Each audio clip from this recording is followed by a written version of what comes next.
prepárate con los más tesos.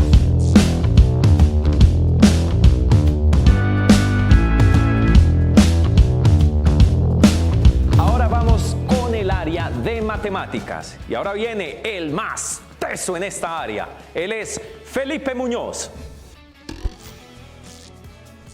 Pipe, hola, ¿cómo vas? Bien, Juan, ¿cómo estás? Bien. ¿Qué secretos nos vas a enseñar el día de hoy? Bueno, el secreto con el que vamos a estar trabajando inicialmente en esta parte de matemáticas es mirar si tenemos la misma probabilidad de sacar buena la prueba, si respondemos al azar o si respondemos a algunos ejercicios por descarte. Entonces, vamos a mirar. Para analizar este secreto número 1, vamos a hablar de las preguntas en términos de probabilidades. Ahora, si respondemos una pregunta al azar, ¿qué tenemos? Tenemos 4 opciones de respuesta y solo una de ellas es correcta. ¿Qué quiere decir eso? Que la probabilidad de obtener una respuesta correcta al azar es de 1/4. O sea, por cada 4 preguntas que respondamos al azar, una va a salir buena y 3 van a salir malas. Es decir, responder al azar no es negocio en la prueba del saber. Ahora, ¿qué pasa si trabajamos por descarte? Aquí trajimos un punto que nos puede ayudar a analizar cómo trabajar las preguntas por descarte, que dice de la siguiente manera. Carlos desea cortar un cable de 42 metros de longitud y desea cortarlo en 2 partes, de modo que una sea 2 veces la longitud de la otra. Ahora, las longitudes que deben tener las piezas cortadas por Carlos son: si analizamos esta pregunta por descarte, ¿qué hacemos? Cogemos la información de cada una de las opciones de respuesta y la relacionamos con el texto. Si cuadra, escogemos esta, y si no, la descartamos y pasamos a la otra. Es decir, si miramos la opción A, las partes valen 7 y 14. ¿Qué cumple? Que una parte es el doble de la otra, pero nos suman 42. Por ende, no puede ser la opción A la respuesta. La opción B, por ejemplo, suma 42, pero 30 no es el doble de 12. Por ende, tampoco es la B. Y si miramos la C, suman 42, pero 22 no es el doble de 20. Entonces se va a la C. Por último, miren que este ejercicio de ecuaciones lo solucionamos solo con la lectura. ¿Por qué? Porque sabemos que ambas partes suman 42 metros y una es el doble de la otra. Por ende, esta opción de descarte nos permitió determinar con certeza cuál era la opción correcta. O sea que cuando no tengas idea de cómo trabajar el ejercicio en la prueba, aprovecha y trabájalo por descarte y nunca al azar. Ya habiendo visto esto, entonces pasemos a analizar el secreto número 2. Para nuestro secreto número 2, ¿qué queremos analizar? Queremos analizar el peso de cada una de las áreas en el resultado de la prueba. Entonces vamos a hacer un pequeño análisis sobre la fórmula que utilizan para calificar los resultados. Entonces, si miramos la fórmula general dice 3M, que es 3 matemáticas, 3 lectura crítica, 3 ciencias naturales, 3 ciencias sociales y 1 inglés. Dividido entre 13. ¿Qué quiere decir esto? Este número es el peso que tiene cada una de las áreas en la prueba. Entonces, si tenemos 13 partes, la parte de matemáticas vale 3 de esas 13. ¿Qué quiere decir? Que la prueba de matemáticas es supremamente importante en la prueba y va a ser determinante en el resultado. De igual manera, lectura crítica también ocupa 3 de los 13 pedazos. Pero ¿qué pasa en los demás?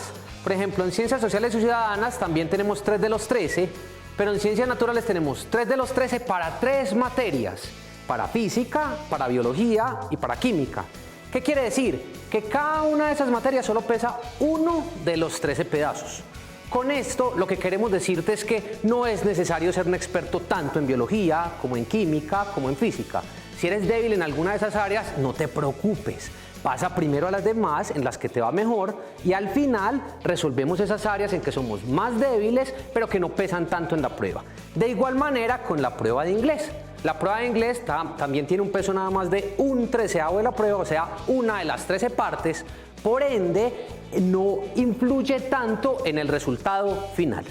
Con esto lo que queremos decir es entonces que hagamos mucho más énfasis en la parte de matemáticas, lectura crítica y ciencias sociales que tienen el peso mayor de la prueba y por último podemos pasar a resolver las áreas que tienen un menor peso.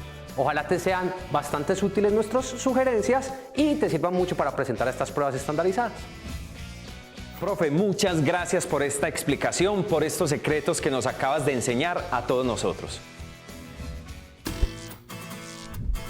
Ahora vamos a hablar de un miedo que no solamente ocurre con pruebas estandarizadas, sino que también nos pasa en la vida. Es el sentirnos inseguros frente a la prueba. ¿Por qué razón? En la vida muchas veces generalizamos esta inseguridad. Muchas veces tendemos a no sentirnos seguros con las cosas que emprendemos, con los proyectos que tenemos, con cosas en nuestra vida que son importantes, y en este caso ocurre con pruebas estandarizadas. Cuando nos sentimos inseguros tenemos que explorar de dónde viene esa inseguridad. Muchas veces esa inseguridad ni siquiera está fundada, simplemente arranca del miedo de querer hacer las cosas. Por eso la primera recomendación es arriésgate a hacer las cosas. Muchos en la vida, por esa inseguridad y por ese miedo que les da hacer las cosas realidad, nunca lo hacen. Y les puedo decir una cosa, el fracaso sí está garantizado para quienes no hacen nada, pero si nosotros nos arriesgamos a hacer algo, si nosotros nos proponemos y nos aventamos, aunque tengamos miedo, va a ser mucho más fácil. Y esto pasa con la prueba, pero también con todas las cosas en la vida. Así que el día de la prueba, aunque tengas miedo, aunque sientas algunas inseguridades, ve decidido porque vas a ir con todo lo que sabes. Quedarnos bloqueados probablemente nos asuste demasiado porque creemos que esto podría generalizarse al resto de la prueba y en efecto a algunas personas les pasa. La primera recomendación tiene que ver con darnos un tiempo para nosotros mismos. A veces ese bloqueo nace del cansancio y nace de estar acumulando pregunta tras pregunta en una sola posición. Por eso una pausa activa nos puede facilitar muchísimo la vida. Esto, aunque parezca imposible, nos va a generar un poquito de gasolina extra que nos puede ayudar a obtener mejores resultados, porque así vas a ir avanzando con mayor propiedad y ese bloqueo puede ser únicamente cansancio que desaparecería de esa manera. Otra recomendación es poder tomar perspectiva. Recuerda que cuando nosotros vemos un problema desde un solo ángulo, ese problema se vuelve irresoluble, ya no podemos resolverlo, porque cuando tenemos una sola visión del problema, no estamos viendo posibles soluciones distintas a la que ya sabemos que no funciona.